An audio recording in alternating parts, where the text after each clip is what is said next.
Well, Sergio, it's really nice to meet you. I'm happy to be here. Thank you for making the time, like I told you earlier. This is something that I've been wanting to talk to you for I don't know, I'd say like maybe a couple of years now. Oh boy. You Okay. kind of, I'm never in a hurry to meet people. Okay. You know, I always sort of make a sort of a list, Mm-hmm. and then life kind of just happens. And, I try not to force things too much. But definitely, as I was telling you, I look at you, I look at this stranger in my screen, and I go, I don't know this person, but I feel like this person, Yeah. or I feel like I would really connect on a human level with this person, and sort of that then becomes the driving force behind me wanting to meet someone, For sure. and je te connais un peu. I do know what you do, but I would definitely like just to say for the people who are listening to my show, they might know you by name or they might have seen you on your feed. Toi, tu es le propriétaire de 2 établissements à Montréal? Oui, je suis copropriétaire de deux places. C'est Turbo House sur Yep. Saint-Denis. Puis juste à côté de ça, il y a une petite café qui s'appelle le Café Big Trouble. Yes. Puis la Café Big Trouble, ça fait depuis comme 2 ans. Mais Turbo House, maintenant, c'est quoi? Ça va environ 13 ans. Ça a commencé comme une petite place comme DIY Yep. dans Yeah. l'ancienne 1180 Saint-Antoine. Yeah. So if, like some of your older people who listen to this may recognize that. It used to be one of the biggest rehearsal spaces in the city. Yep. Puis après ça, when they tore it down, we took the floor out because we had found a new space in St. Henry and had no floor. So we just took everything we could out of that space. Puis on mis dans No way. le nouveau Literally. espace. We literally took everything we could, including the floor. Okay, I did Like not know all that. the hardwood, we were like, fuck it. Like it's just, it's about being creative with, especially if you're running spaces independently, you don't have a lot of cash behind you. You have to be as creative as you possibly can Right. to be able to save money. And I know it sounds a bit silly or like redundant, but save $1, make $1 kind of thing. Absolutely. So, at the end of the day, we were able to get that running in St. Henry. And then the problem with St. Henry was for all the, shit I talk about, noise complaints in the city, we were very much the problem in that neighborhood. You were very loud. We were very loud, but it's not even, a lot of these problems don't even really come from where the noise is actually coming from, like the stage or the bands. Mm-hmm. But if you bring 150 punks to a neighborhood, Yeah. that's a residential neighborhood, Absolutely. then that's going to be the problem because they're Yeah. outside smoking, drinking. They're just existing in a space, which is perfectly valid. Yeah. But in a neighborhood that is, one, not accustomed to that, and two, really isn't supposed to be for that. Right. So you become the problem. Like I even had people, my neighbors coming to me. He was like, listen, there were 2 punks fucking in my backyard. Can we figure this out? And I'm like, I can't tell them what to do. And I'm certainly not going to talk to them while they're having sex in your backyard. But, these things keep happening. And then you're like, okay, so we're the problem. Yeah. So after that, Yeah. we found the spot on Saint-Denis. Puis on dit comme, OK, ça c'est parfait dans le spectacle. I agree. Ça marche comme dans cette coin. Puis, since we've been there depuis 2018. Time flies. Puis, how old are you? 42. Okay, so we're roughly the same age. What? I was kind of wondering. I was like, either this guy is like 25 years old, or I don't know. Like, Well, that's what you got. Like, I have no kids. My only responsibilities are like dealing with, these 2 places that I have. So who do you run them with? Well, so at the cafe, I run it with this wonderful person, Madeline Stoitz. She's the big boss there. So when I say like I'm the co-owner of Café Big Trouble, I do what Madeline says, and that's it. And then at Turbo House, I run it with Michelle Ayoub and this guy Dan Matheson, and we all sort of split our duties, pretty clearly based on what we're capable of doing. Gotcha. And then our head bartender Emily basically takes care of a lot of the day-to-day that goes through there. Right. How do you define your role in that organization? I'm like a fixer. So whatever it is you need to get done, that's my job. Go out and do it. Pick things up, do the socials. If a stair breaks, I'm there to fix Yep. the stairs. Dealing with staff, just kind of the things that come in and out on a daily basis, that's pretty much my job. That's the same thing at the cafe. Just sort of like whatever you tell me to do, that's what I'm doing. Right. And at first, it was a lot of fun. Like I really like having a new problem every day. I like having to sort of like figure things out. Yeah, it keeps things interesting. That's it. And like even the idea of building these spaces for me was always the most fun part.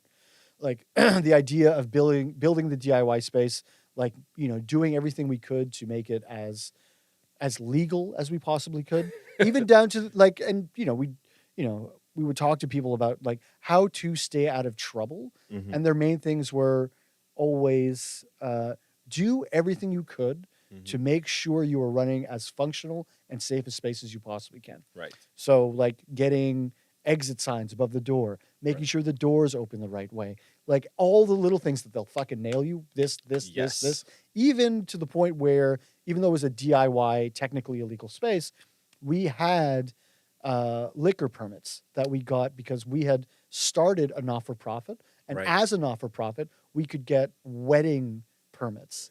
So we would get wedding permits as our alcohol permits. So the cops would show up every now and again. And, you know, if you had a long weekend, you could get a one for 3 days. Okay. And then they would take a look. Right. And they'd, you know, and sometimes, you know, we'd be lazy and wouldn't get another one. Right. But we had a few times where cops would show up and they would just see the occupation permit, which we went through to get, and the permis d'alcool. And they'd be like, okay, that's good. Yeah. And they're like, steps "Merci." were taken. That's it. We will leave them alone. That's it. But Yeah. they even, it's just as long as they see that there was some sort of effort made. Right. And even if we got busted and we got, you know, taken to court or God knows what, or if something went wrong, we could at least be like, listen, we weren't these irresponsible bums. We've taken steps. We've taken every step we possibly could to make sure that this was as functional and safe a space as possible. Because when you talk about safe space, a lot of times it's philosophical in terms of like how people are treated and making sure that people feel comfortable and feel physically safe. But it's also a matter of like having a legitimately safe building and room. For sure, because if something happens, And it will happen. And you look at things like you look at things like Ghost Ship in Oakland a few years ago, where the whole fucking place went up. A bunch of people died, and it was like, well, you know, you're going to these. It's like, well, no, you've convinced people that this is a cool place to go. Your job is literally to get as many people in there as you possibly can, and then you don't do the bare minimum to make sure that they're safe. And I gotta ask you, that's what I want to know is like where this drive comes from that you would do this thing in 2018. Like, what's your background? Where are you from? Oh, it was all from music. Everything was about being in a DIY band and doing things yourselves. Gotcha. And for me, music is great fun, like being in the jam space, writing songs, writing records, doing all that stuff, recording. All that's great. But for me, the most important thing was always hanging out with my best friends and having a reason to every, 3-4 times a week when we practice. And then you go on tour, you're able to be with these people again, and then meeting more friends and meeting more people when you're out. Like we would go on tour, 100 days a year. Wow. For like a 10-year span, and you're out. And this used to be what, we could get this later, but this is how it used to be able to be when rent was come, 400 pièces, puis quelque chose comme ça. Tu travailles une job, puis tu fais comme 2 shifts, 3 shifts par semaine, puis comme you have everything you need. Yeah. So for me, like that was always the biggest thing. So all of it comes from eventually like doing Canada 100 million times, doing the States 100 million times, being treated for the most part, especially when you go to somewhere new, being treated like absolute dog shit. Like people could not give one fuck that we were there. And you're doing these DIY tours. They're fucking 60 days long. There's one tour we did, I think it was like 49 shows in 46 days. And you're just fucking going and you're eating shit every fucking day. In more ways than one. That's it. And you're like, God damn. And then it got to a point where... Yeah, this hardens you. That's it. And then we got to the point where like, okay, we can't do this anymore. And we got the opportunity, not even the opportunity. We just told ourselves the next tour we're doing, at least we're going to go somewhere fun. We're going to go to Europe. So we figured it out. We had met somebody. We had played ABC No Rio in New York, where they had these really famous like matinee shows on Sunday morning. So we had done that. Somehow it would our show went into Maximum Rock and Roll. It was like come on, it's like a whatever. Somebody saw our show. They wrote about it in Maximum Rock and Roll. Right. Some dude in the Czech A Republic. showcase? Yeah, exactly. Remember in Showcase come. He was there and he was like, this was cool. Yeah. And wrote about it. And then some dude in the Czech Republic read it, who turned out to be from Vancouver. Okay. And it was like, this band seems cool. He listened to it. He's like, hey, would you like to come over? He's like, if you can figure out how to get here, I could get you 5 shows in Czech Republic. And we're like, okay. Okay.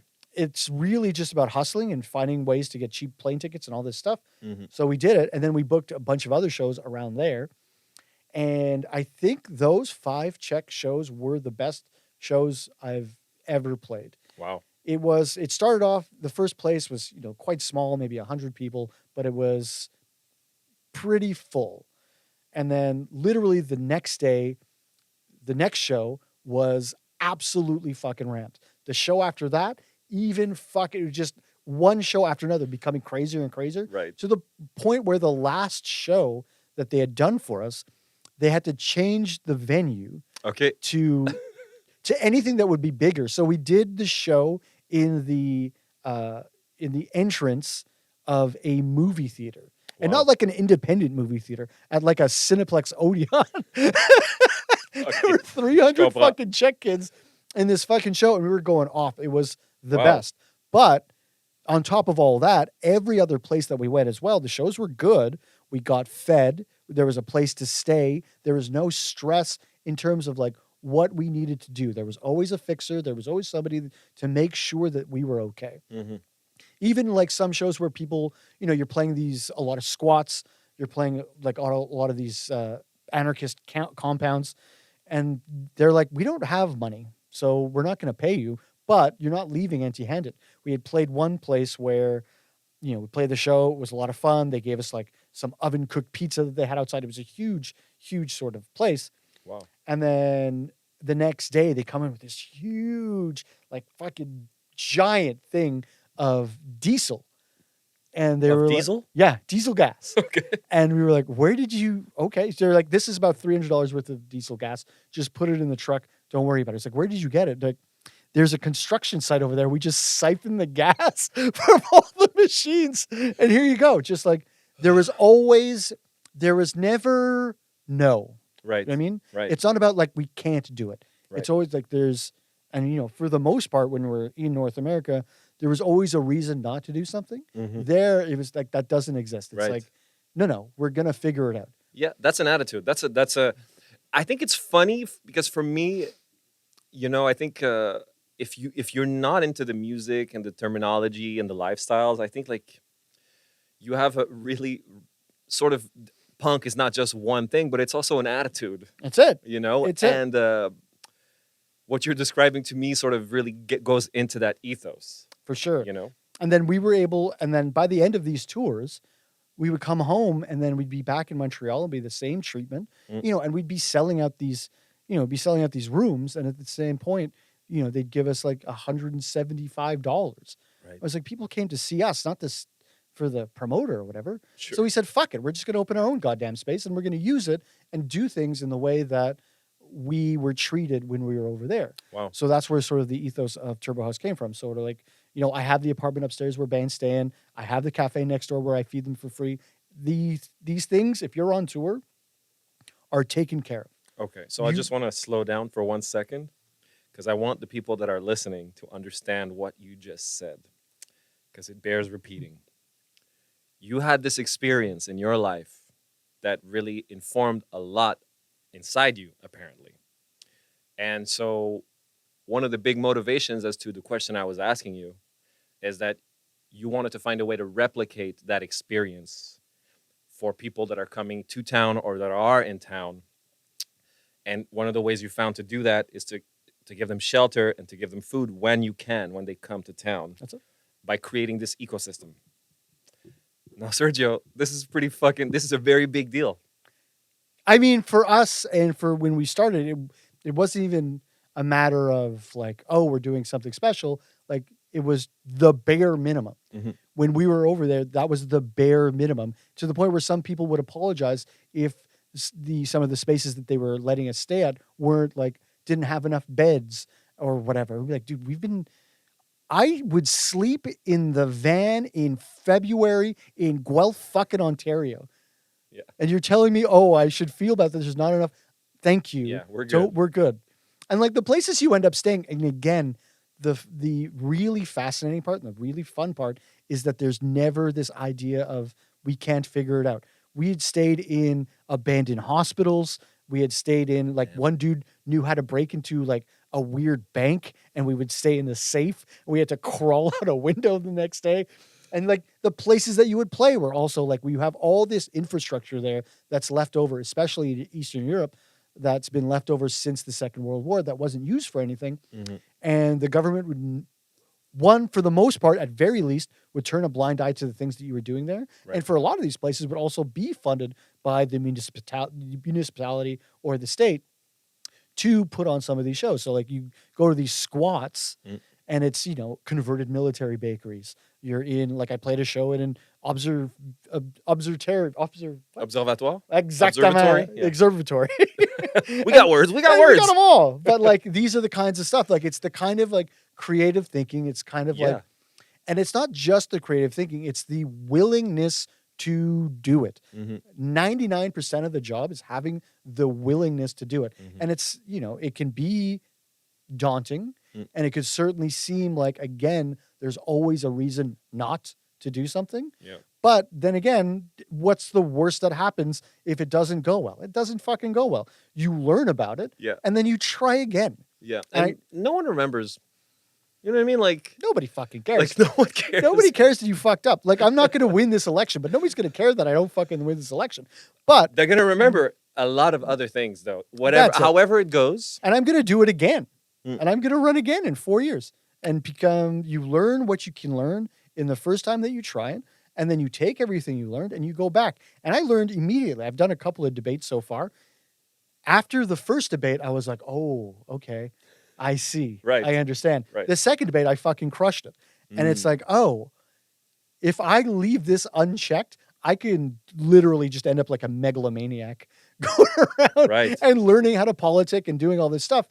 Because it's a lot of just making connections and finding sort of commonalities and, lack of a better term, exploiting those situations, exploiting those connections. I find that hard to believe about politics, Sergio. I don't know what politics you're talking about. Municipal politics is the dirtiest version. And like, it's where you're going to find all the real estate agents, landlords, people who can find ways to make their kind of lives significantly better without caring about anybody else. And you think about federal politics, it just becomes like a good friend of mine told me, Mark Carney is going to be able to tell you in your day-to-day life how many ducks you can hunt. That's basically it. It's provincial and municipal where your life really gets fucked up and where all the weirdos really are. I mean, case in point. Right. Oh, man. Well, I find it really... Now I understand. Now I understand where you're coming from.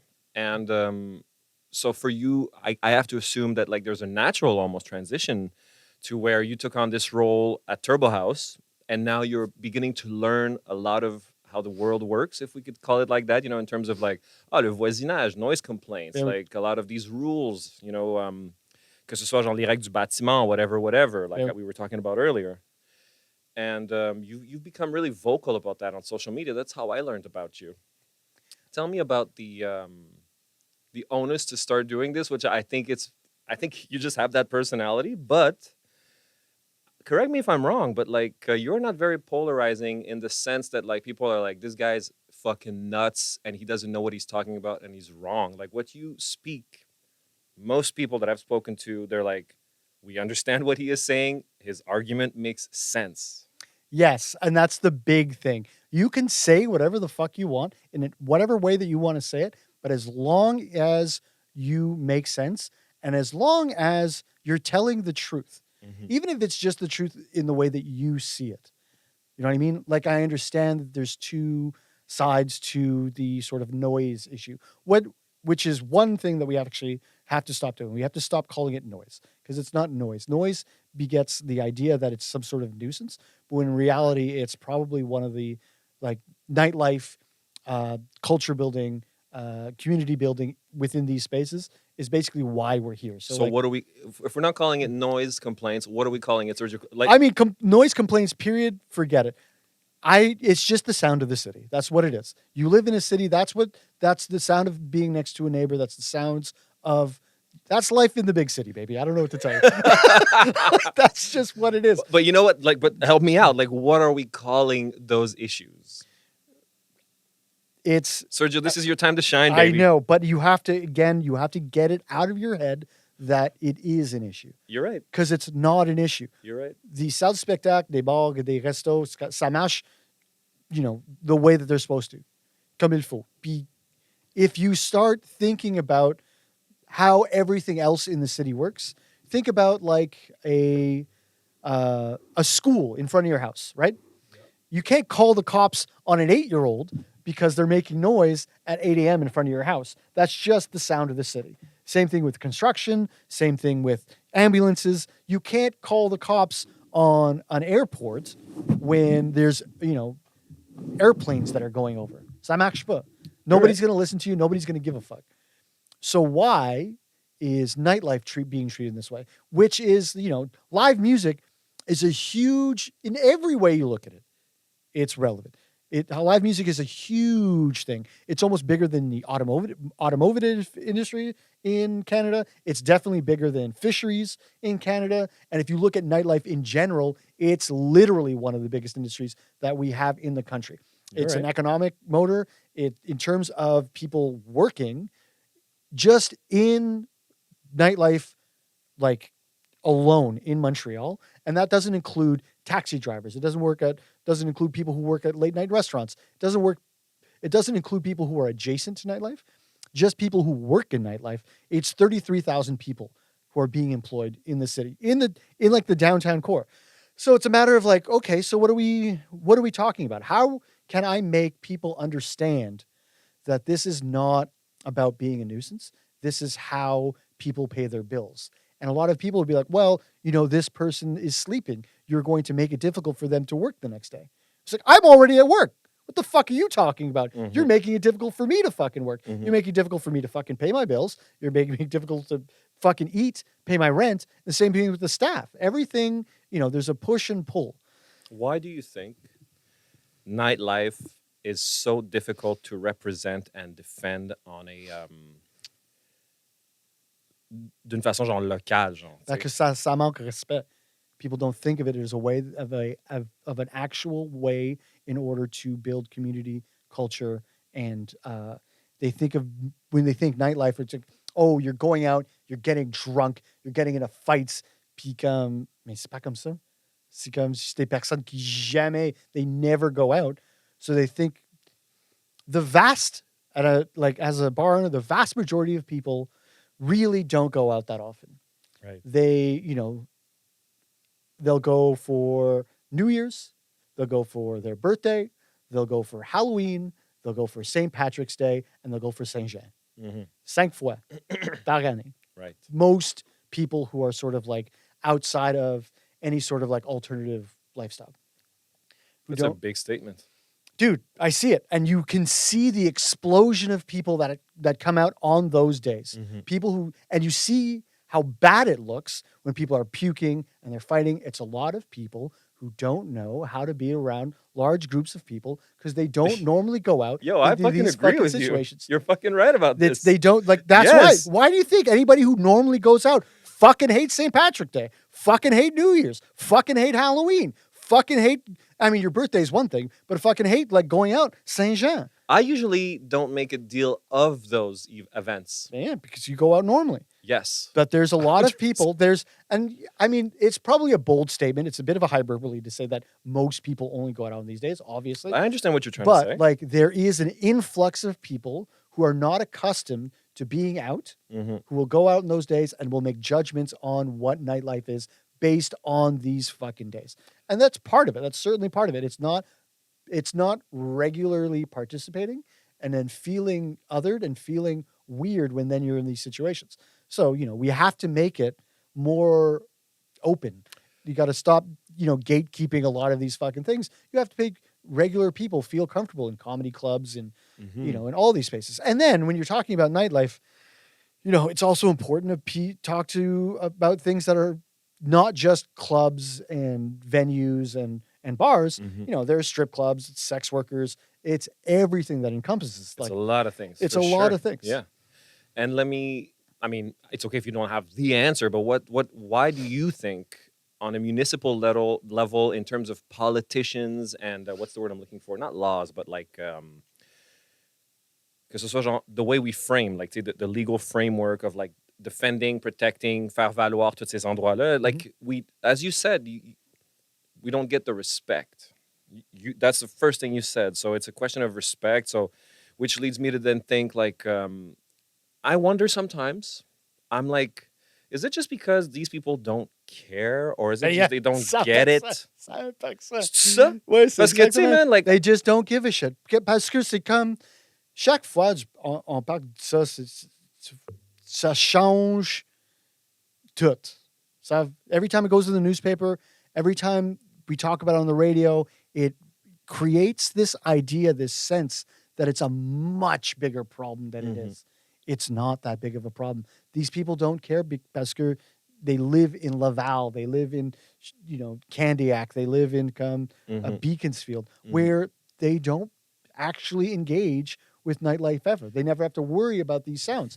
So the vast majority of people who are making these complaints, it's about 30, maybe 40 people. If you look at the stats, you could talk to the city of Montreal, they'll fucking tell you. They've seen it all. There is a very small number of people who are holding the city hostage, and they're making it impossible to do anything.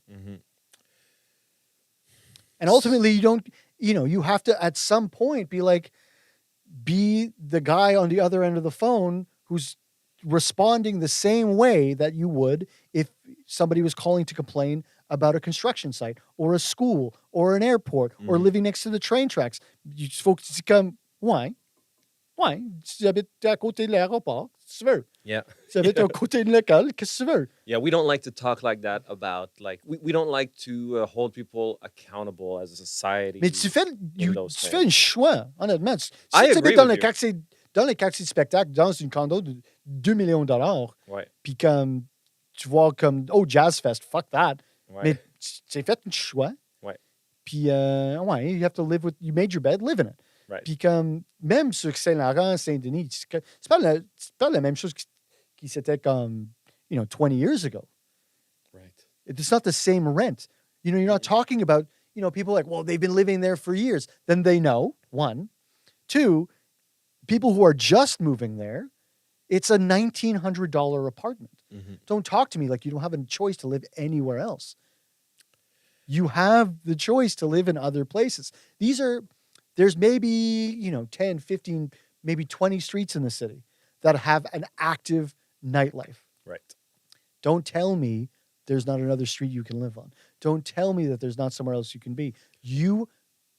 When you live on these places, they cost more, and clearly you have the means to be somewhere else. What are some of the arguments that you've heard over time for those people saying that they can't live somewhere else? I mean, there have been some arguments that actually absolutely make sense. One of the ones that affected me the most is that the fucking city decided to move an old folks home next to the Café spectacle. Puis now you have these people who are living in assisted living homes who can't sleep because they live next to this space. Yeah. That is terrible. That's terrible. Yeah. But that's a bad choice on the city's end. C'est de la mauvaise gestion. Ben oui, c'est ça.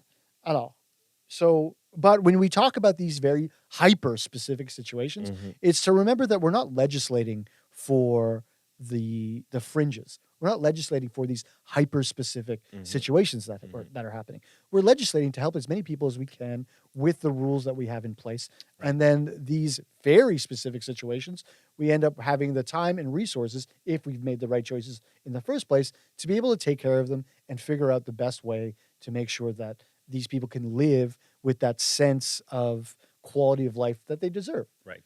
How do we go about protecting those spaces in the future? Like nightlife spaces? Yeah. Again, it's, we talk about, you look at these European models, with squats and things like that. At some point, and I know it seems like that'll never happen, you have to turn a blind eye.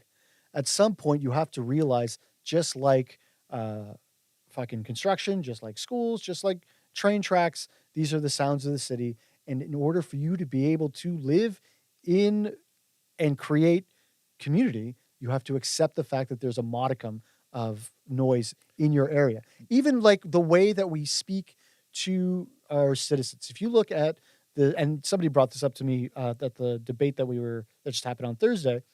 If you look at the City of Toronto, apparently, website, at the beginning, it will say noise complaints, and it will say, as the citizen, in some way or another, like it's not a quote, but like as a citizen, you're expected to deal with a certain amount of noise. Really? And then it'll give you everything else. In Montreal, noise complaints, here's how you do it. Right. You have to change the way from the top down to make it so that people are trying at least to understand. So I'm hearing like, what's the word I'm looking for? Pas de la prévention, mais de la... Mais c'est la prévention. Ben oui. De la sensibilisation. Ben oui. And so would we be doing things like... I'm asking you because I don't know. Like, this is an issue. Like, there's a lot of things that we have to do, and for me, the most important part is to realize that everybody here is living together, and the best way for us to be able to solve the problems that we have is together.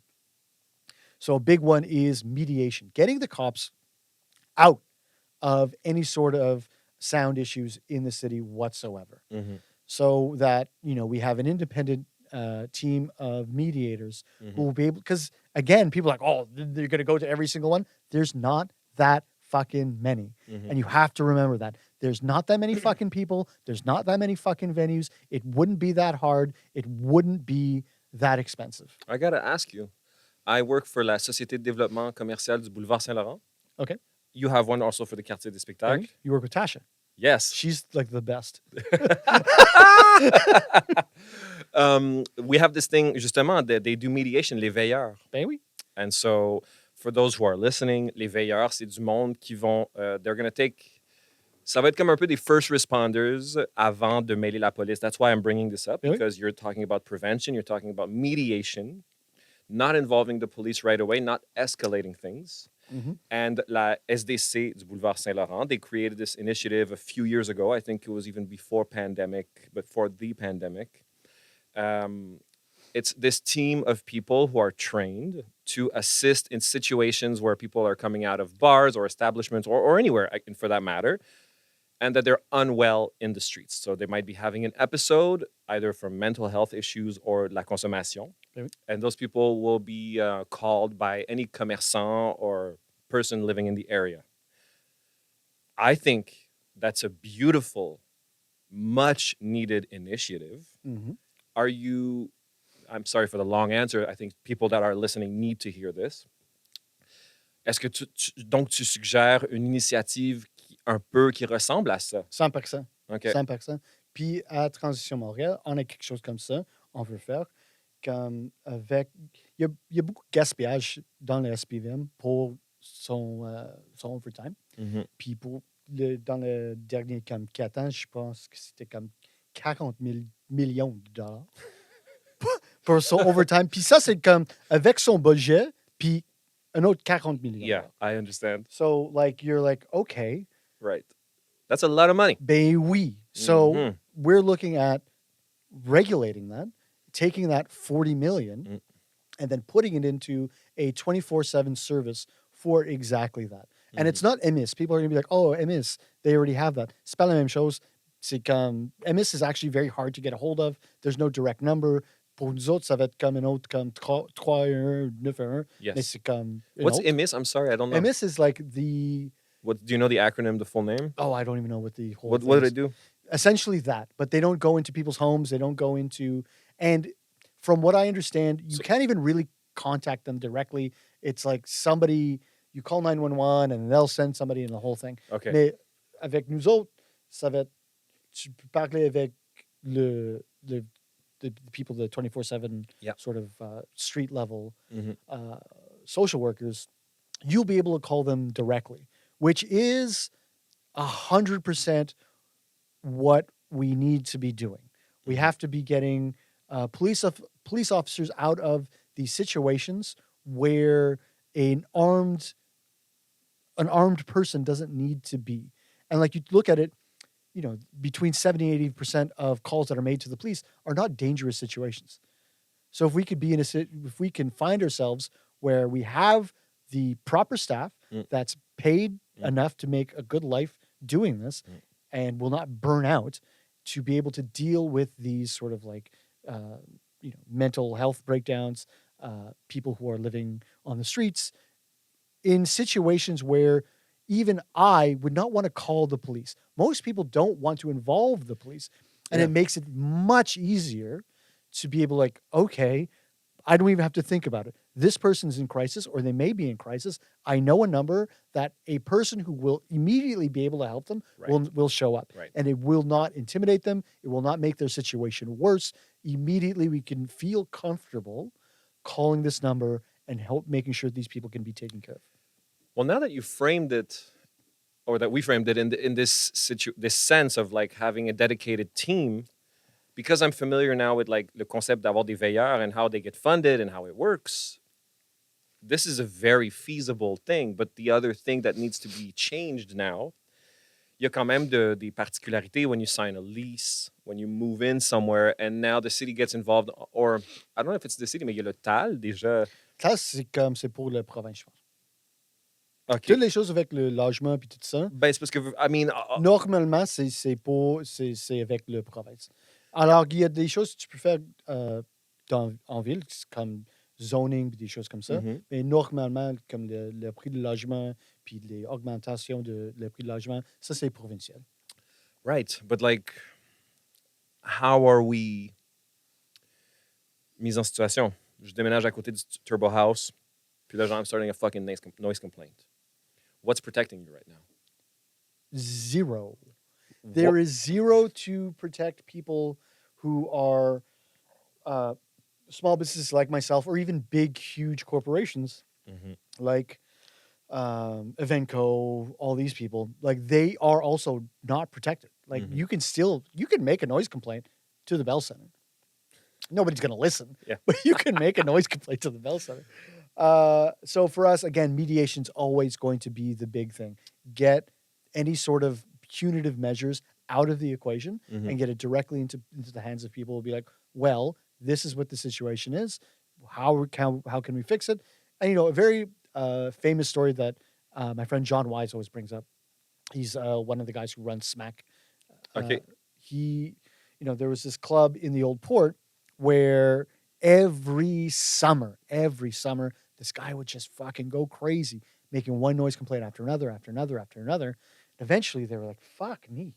Okay, so like they got mediation involved. They're like, okay, what is going on here? Right. And the guy was like, I can't sleep. It's too hot in my apartment, so I got to keep my window open. Hearing people yelling all the time. They're like, really? Really? They bought him a fucking air conditioner for $600. Problem solved. Wow. It's not always going to be like that. Yeah.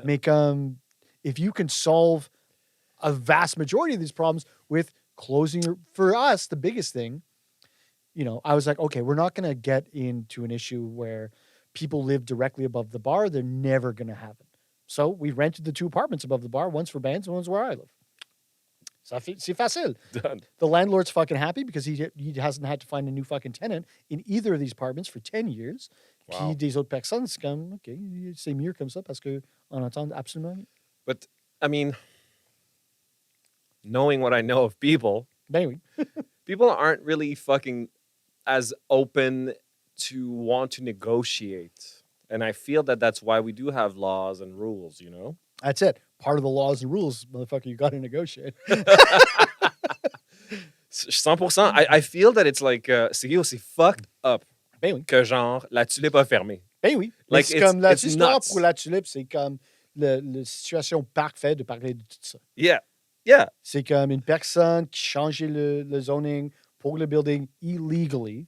Right. Puis he got to keep it anyway. Yeah. Puis it's a protected historical site, so you can't even do anything else with it.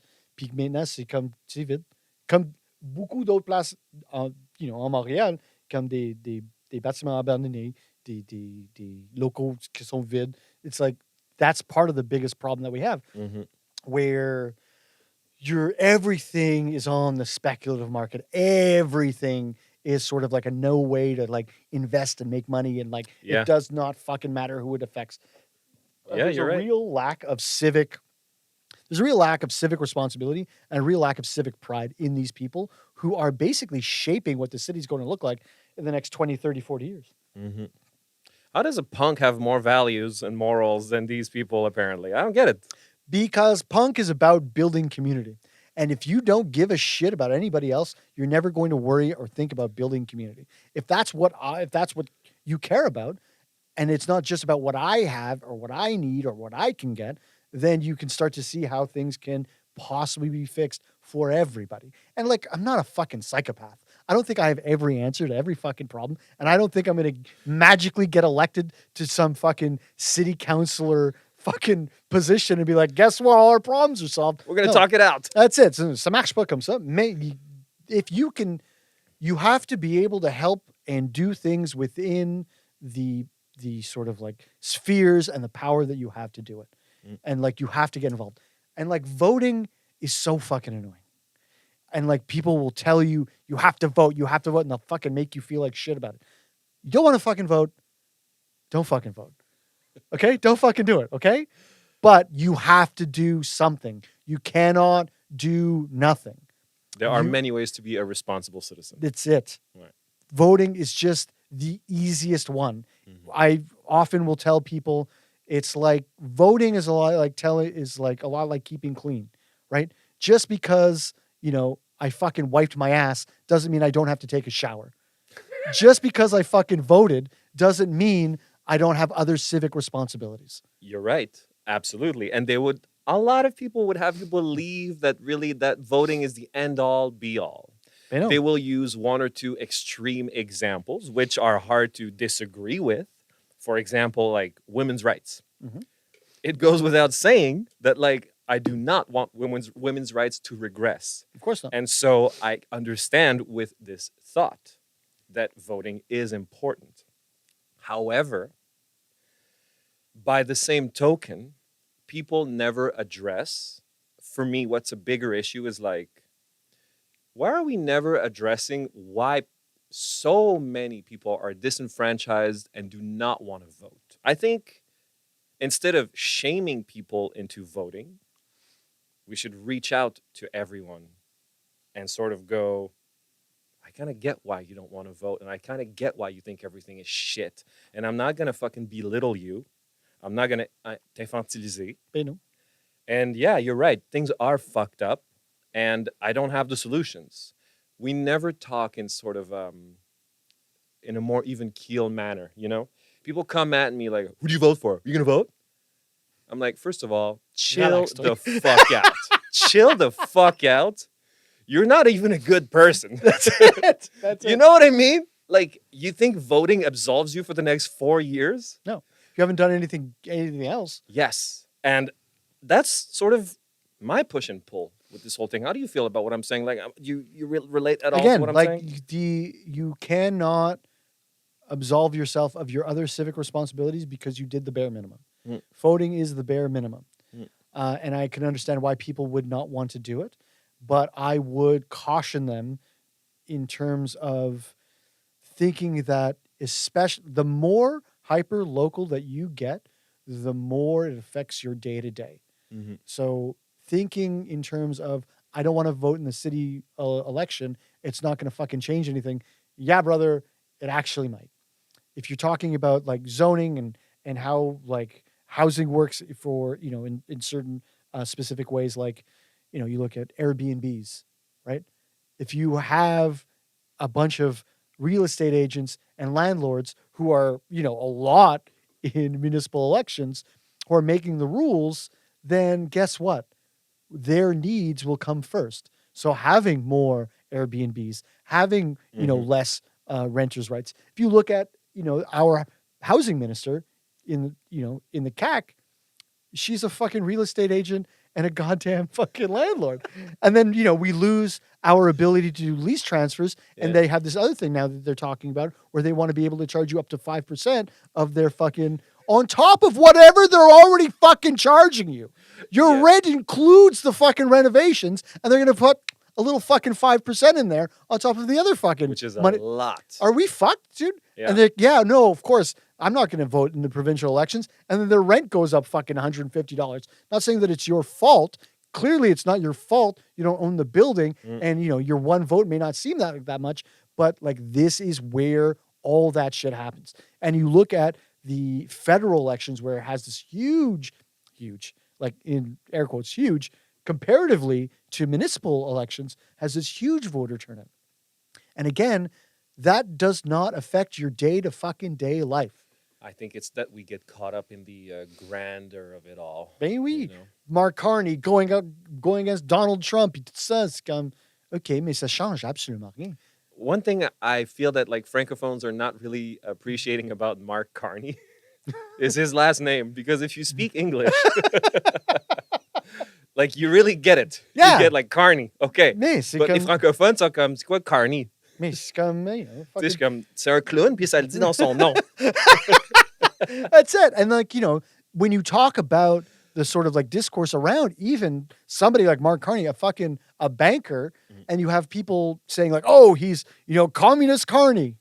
It's like, dude, this is the most fucking, like a fucking right-wing liberal prime minister that we've ever had. Mm-hmm. Like, dude, like, and again, I feel disenfranchised with voting in the federal government. I do. But I spoil my ballot. I voted fucking communist last time. I was like, fuck this. I don't give a shit. Let it be known. Let it be known. Like, I don't fucking care. Yeah. So, but I'm going to participate. I'm going to spoil my ballot. Right. But again, it's these kinds of things where you're looking at these people and you're like, this doesn't affect me at all in my day-to-day life. Mm-hmm. This doesn't affect my friends. This doesn't affect the people in my community. It doesn't affect my family. Like, the place where I can do the most is literally right here in my fucking district, in the fucking area that I'm in. Like, that's where everything happens. That's where you can help the most people. So that's, partially why I got involved. I really got to tell you, man, like, that's all these reasons, everything we're talking about is really why I wanted to meet you. I think that, like, and you have to take it, like, it is commendable, like, c'est admirable. Puis je pense que ça prend du monde comme toi, comme plein de gens que je connais. Yeah. It's not about like being above, better, whatever. It's like, c'est juste que, tu sais, genre, tu prends ta place, tu prends ta parole, and I really respect that. Yeah. And like, when you put yourself in a situation like this, like, you really start to realize how much people think you're a dumb piece of shit. Like, that's fine. Yeah, no. Like, I understand that people think that I'm a stupid piece of shit. And for me, that's okay. If I talk the way that I talk and I present myself the way I present myself, I can understand why people would see it that way. But you also know that says more about them than it does about you. Man, not everybody's going to like you. And like, you live in the world where not everybody's going to like each other. And c'est comme ça. I get that, but like, wait a minute. For me, there's something I disagree with the idea of like people not liking you. I get it. Not everyone's going to like you. But in the world we live in, people don't even take the time to listen to you before they say, I don't like you. They know. They don't take the time. Look at you. And that brings me to a fucking great point. Like, my main concern and what I'd really like to be able to help are the grassroots organizations that are in the city that are actually doing all the work. You talk to Spectre Rue, you talk about Frappe Cru, you talk about Le Cactus, you talk about the Old Mission Brewery dans Vieux-Port. There are these people who are working every fucking day who are completely misunderstood in their day-to-day life. Like, a perfect example is Spectre Rue. I was at a debate last Tuesday for the village, and people are acting like this organization is ruining the neighborhood, destroying the fabric of life. How come? It's a safe injection site. Yeah, so people are like, oh, there are people doing drugs now here. So, they're everywhere. Oh my God, there's syringes everywhere. Partout, pizza. Okay. So I went to talk to Spectre Rue. I was like, what's up, guys? How are you? What do you do? Show me around. They're like, we've been here 25 fucking years. Yeah. Okay? We're not new to the neighborhood. We've been doing this work for 25 years. And now, because some fucking guy has bought an apartment building across the street from us, he's starting this vendetta. He's starting this whole thing in the media to make it seem like we're the fucking problem. We're doing the fucking work. And I see it every day. They're doing the fucking work. And they're like, oh, some guy at the debate was like, they're expanding. I was like, okay. Hey, this guy said you were expanding. He's like, yeah, come with us to the backyard. Went to the backyard. They're putting in a 500 square foot room for 4 more places for people to be doing drugs that are inhaled. In their own backyard. Right. It's a fucking 500 square foot room. Mimpuk, the size of this. Mm-hmm. Mm-hmm. And your people are talking about it as if they're taking over the neighborhood. They're destroying the neighborhood. It was like, again, these people are doing the work. They're finding money wherever they can. They're in situations where, without the proper funding from the city or private people coming in, you have these people who are changing over every day, every fucking few months. You can't create that connection with the community. Mm-hmm. It becomes more difficult. They're getting burnt out. They're getting spit on, yelled, and filmed by the people who are living there, who just moved there, who don't understand like the dynamics of Centre fucking Sud. Okay? Don't fucking tell me that the drug dealers are just showing up and the fucking people who are in crisis, people who are homeless, are showing up to Centre Sud just as you've moved there. Yeah. There's a history of it there. Of course. And like these places need to exist. We need to be able to help the people who are, the most vulnerable. And these people are doing that work. So again, that comes back to the point where people don't know who I am. Mm. You don't fucking know me, but you think you do. And you're going to talk shit and you're going to say whatever you want. If you want to do that for me, absolutely. Fucking, I love it. I love it. I'll eat it for lunch. Like, I don't give a shit. And I'd like to be that lightning rod for these places. Mm-hmm. I'd like if the neighborhood or the people who are living there or people who don't like these spaces want to fucking come after somebody. I love it. Oh my God. Oh, I love it. Well, I mean, I respect that, man. Like, I completely understand what you're saying. And I think it's, we need to think more like that, instead of thinking that like one person is going to make the whole difference. It's c'est justement, c'est un ensemble. Like these people are doing the work, and I'd like to be able to make sure that I'm standing beside them, or when shit is hitting the fan, that I'm standing in front of them so that I don't feel like I'm abandoning the people that I think that are doing the most work, who are doing the most important work for the most vulnerable people who are living in the city. I got to ask you, because now we're talking about what should be done, what can be done. And this is something that's central to my podcast and my life and everything that I am and that I do, I guess. And I'm going 5 years strong. Answers are beginning to emerge into what I'm looking for and why I'm doing this thing. And because as we're talking right now, we're of course talking about what needs to be done, what can be done. However, Sergio, I'm really trying to understand, and it's not like we have an answer right now, but I'd love to talk with you about this. I wonder why people are the way they are. Why some people are so hell-bent on breaking things, on being mean, on being exclusive, on being, me, myself, and I. Like, I'm not paranoid about this. It's more like I'm sad. I'm hurt about how some human beings seem to be so hurt and are perpetuating that hurt. And I don't understand. Like, I understand where we are, but like, I'm just fucked up about it. I mean, you look at, you bring up like almost the biggest reason for it. These people are hurt. A lot of these people are hurt. And a lot of these people have, a lot of us, a lot of everybody have very different ways in which which we think that we can make things better. And for a lot of people, it will be to pull yourself up by your bootstraps. A lot of people who have gotten a lot of things in their life, and for better or worse, they think, and we think, that the things that we have in life are always because we deserve it, for better or for worse. Mm-hmm. So when you see somebody in the street, it's a moral failing. The Yeah. reason that they're there is because they did something wrong in life. And the reason I'm here is because I did something right in my life. And if you try to sort of like chip away at that and you look more and more deeper into like what somebody's situation is, like, yeah, no, of course you worked. You went to school, you fucking work hard at your job and like all this. And you obviously a portion of that is because of the work that you put in. But you probably have a loving family. If you ever fell through the cracks, you'd never be on the street. You've got friends who'd be able to fucking help you. Both your parents were at home. You didn't catch a beating because you spilled milk. You weren't fucking raped by your stepdad.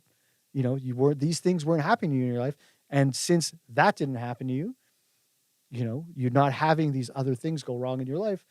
You can look at the things that you've done as why you are where you are. And then you can look at other people and be like, well, if I did it this way and I got it, why didn't they do that way? Not knowing that person, you know, fucking was probably not everybody, but there are definitely people who you just get their fucking heads kicked in when they're kids. There's a whole litany of reasons, so many reasons why you would be where you are. And it's not a moral failing.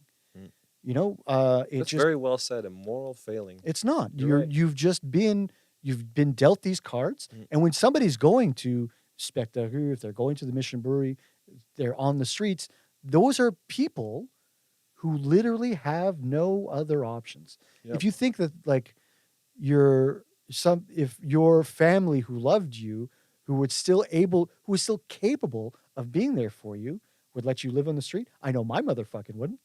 I know my fucking father wouldn't let that happen to me. Yeah. I know my friends wouldn't let that happen to me. So it's very easy for me to see these people and be like, they fucked up. They're on drugs and they've made a bunch of bad decisions to get to where they are. Knowing full well that if I ever made any of the decisions that they've made, I would not end up in the place that they are because I have people in my life who will support me and who love me. And that's a privilege that I have. And I love my family and friends for it. But you have to, like, for me, it's always important to remember not everybody has that.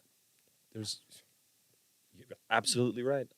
I find it heartbreaking that there is so much resistance in common speech, in like, you know, le dialogue public about like, there's so much resistance by a group of people who are, they're more similar than they're not, they're resisting the fact that there are des inégalités, which is what we're talking about. And it's funny how it happens, like your whole life, you know, you're going to complain about something and then it happens to you. Suddenly that experience informs something inside you and then empathy happens, right? You know what I mean? And I almost feel sometimes like how simple what I just told you is. Like what we're talking about, for us, it seems c'est comme du gros bon sens. C'est comme, ben, tu sais, something happened to you, blah, blah. And for other people, there's such resistance to those fucking ideas. And then it's like we've convinced everybody now that like giving an inch c'est une atteinte à ton lifestyle. You know, allowing this place to provide this service now, allowing them an inch, you've lost your identity. And no one's talking, y a personne qui dialogue. Ben non. Et c'est comme, non, c'est bien sur ça. C'est comme des personnes, et c'est exactement ça. People don't talk. And the information that they are getting is coming from these places that are, you know, I hate to be like, oh, the media. Ben, si. Mais c'est comme, c'est ça. If you're trying to sell newspapers and if you're trying to sell some sort of idea for a lot of these places, it sells newspapers that say that Montreal is dangerous and dirty and scary. Oh, you got to stay in fucking Laval. Don't fucking come here. Mais c'est pas comme ça, man. C'est pas comme ça. If you're on Ontario, in front of Spectacle, peut-être il y a comme 5, 6, 7 personnes dehors qui fait qu'est-ce qu'il fait. Mais au même temps, c'est pas comme East Hastings. Hein? Of course. Puis tu sais, de toute façon, la réflexion, elle est pas complète. The idea, the thought is incomplete. It's like, okay, so what do we do with those people? We just hide them? We shoot them? Ben non, c'est exactement ça. Puis like, comme, au même temps, quand tu parles de comme safe injection sites, people are like, why don't you just move it? You do not move a safe injection site. If you move a safe injection site, all that happens is that it closes. There is no one who wants to have these things in their backyard. Spectre Rue, thank God, owns the building. They can't go anywhere. Oh, wow. Yeah, which is great. They own it. They also started next to Cheval Blanc on Ontario. They also opened I think it's a 22-room, kind of like not emergency shelter, sort of like short-term living. They're trying to get people in and out and by Transition. Exactly. So, which is great. They're doing this work. But yeah, like we have to start having honest conversations about what's actually going on so everybody can understand. And I know we're having this conversation. Everything here sounds perfectly reasonable to us, but there will be people who hear this conversation and are like, those two are fucking crazy. Absolument. Those people are fucking crazy. Yeah. The people who are on the street, and I'll talk to some family, and I'll talk to some, people that I know, like, you're fucking nuts. These people are there because they're addicted to drugs. They don't give a shit. They're fucking lazy, and they're there because they deserve it. They've made choices to get there. And for me, it's always about being, especially with people that I love, with people who are friends, or people, not friends maybe, but like family especially, where I have to like, I love you, so I'm going to have this conversation with you. Yeah. And I want to talk to you about it. Yeah. And instead of you going out in the world to fucking talk to somebody else about this and really spiral into this idea that you have in your head, I would love to talk to you about it, because it's my responsibility as somebody who loves you to deal with that burden of your fucked up ideas. I absolutely agree with what you're saying. I understand what you're saying. I am the same way, but I also recognize that, like, first of all, let's start at the top of this whole thing. No one wants to change by being chastised. No, fuck no. If I come at you or you come at me and you start giving me shit and you want me to change, it's never gonna happen. So naturally, my thoughts lead me to the idea that, like, it's to kill them with kindness. It's to reach out to people with empathy and to show them something they don't see, but the tone and the words you use matter. Of course they do. And I mean, call me sensitive, Sergio. I don't give a fuck. But, like, in this world that we live in, everybody's yelling. No one's listening. And I'm like, oof. My podcast, for whatever it is, that's what I'm trying to do in my own little way. And one of the reasons why I wanted to have you on, Sergio, is because I'm always yelling. I got to talk to you about this.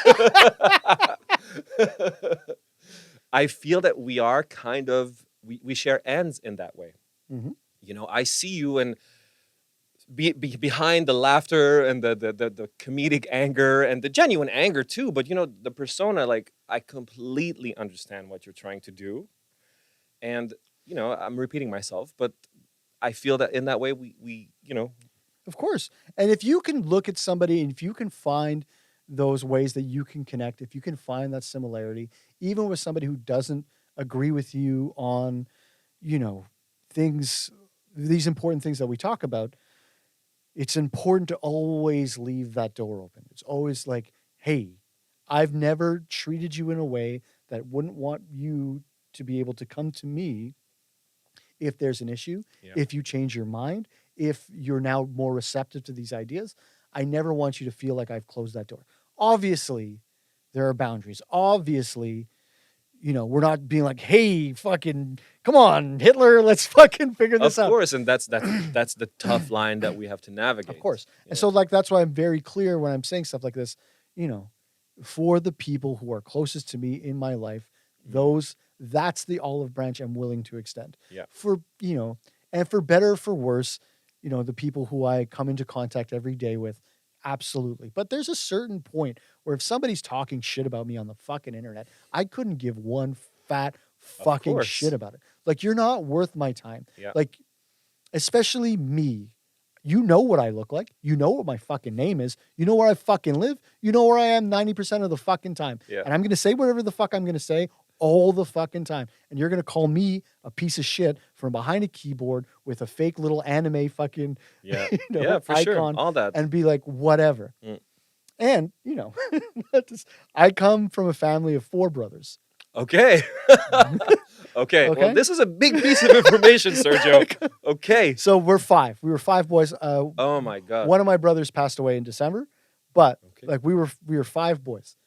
And one thing I learned immediately once I got old enough to be able to fucking run my smart fucking mouth, there are consequences to the shit that you fucking say. If I fucking go up to my older brother and I start talking shit, dude, It's happening. it's happening. And Yeah. not to sound like a fucking caveman, but a lot of people go around life saying things that they're saying, Oh man. and they've never man. experienced the consequence Of their actions. That's it. Yes, And absolutely. I learned, so like, I talk a lot of shit. I say a lot of things, but I know It comes from a place. it comes from a place. I know Yeah. that like, if you go, I'm saying the things that I'm saying, and I know that I'm going to there's going to be pushback, and I know there's going to be an issue, but I also know that like, I've gotten my fucking head stomped in a couple of times by my brothers. I had 2 younger twin brothers too. I was right in the middle. So no matter what I was saying, if I talked shit to my older brothers, they'd fucking whoop me. Yeah. I talked shit to even the ones that I was supposed to be able to talk shit to, then I'm fighting 2 little fucking gremlins at the same fucking time. Dude, there are consequences to the things that you say. There are consequences to the things that you do. Mhm. And so like, it's important to also, in the context of all of this, some people just have never gotten a beating before. 100%, man. Like so many people have never gotten the consequences. They never have gotten the consequences of the things that they say. Yes. Especially, and now it becomes a bigger problem on the internet where you're hiding behind a screen, you're hiding behind a fake avatar. Absolutely. And like, you're never going to feel those consequences, Absolutely. and you feel invincible. Mhm. So like, for me, again, it's always important. Like I'm out there. Yeah. You see me, you know where I am, you know where I live, you know what my name is. Sergio, man, it's been a real fucking pleasure to meet you and to talk to you Yeah. about these things. Thank you, Sergio. It's been a lot of fun. I mean, like, for real, like, this is... je sais pas comment tu dis ça en anglais, so I'll say it in French. Like, my podcast, for me, it's like, je veux humaniser les gens. Ben oui. It's like, Ben oui. you're kind of you're a character in my phone until oui. I meet you. C'est You know ça. what I mean? And I want to tell you in your face, man. Like, I think that so many of the things you say and the way ton comportement, I recognize it. I identify with it. I think you're you and you're just living your life and you could see it no other way. Mais genre, if it wasn't you, you would say, hey, ça prend quand même du courage faire ce qu'il fait, lui. Tu sais, Ouais. genre, de se putting out there, d'être une personne morale, d'être une personne qui stand up for something, qui dit les choses.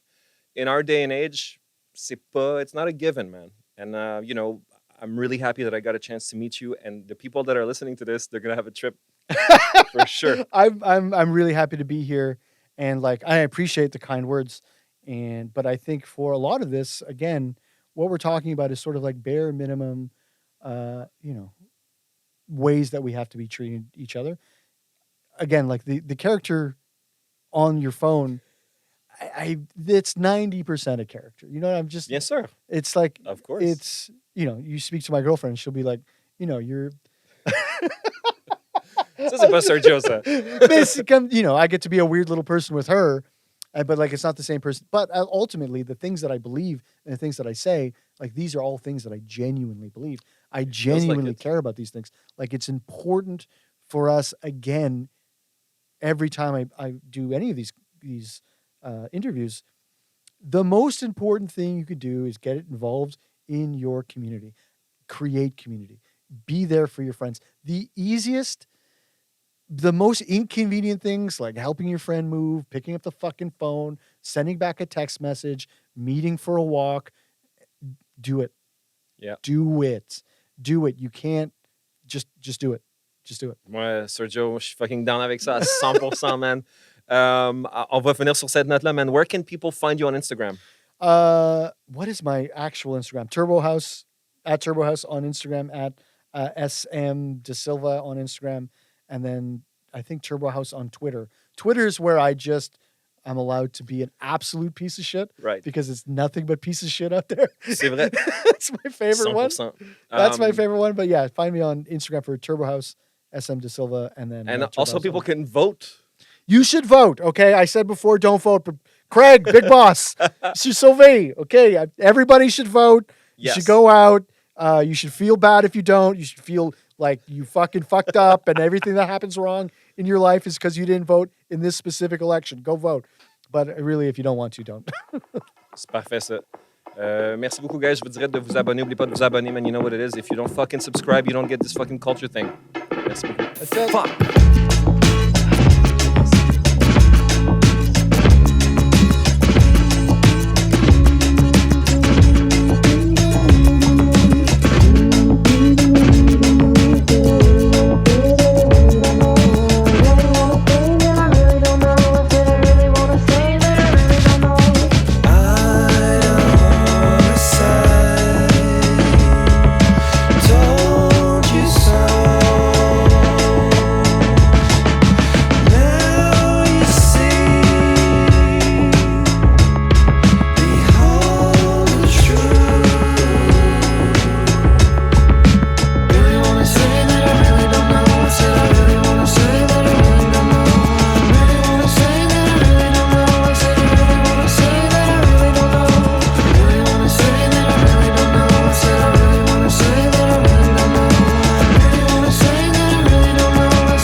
written in the sky. We just gotta read it.